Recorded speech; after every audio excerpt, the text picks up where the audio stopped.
kurban kesen kimse fakirlik görmez. O sene eli geniş olur.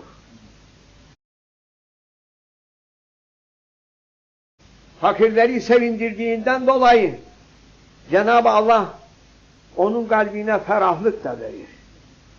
Evine bereket de verir. Onun için ey müminler, bugün kurban kesilebilir. Yarın kesilebilir. Daha ertesi günde kesilebilir. Bayram günlerinin hepsinde kurban kesilebilir.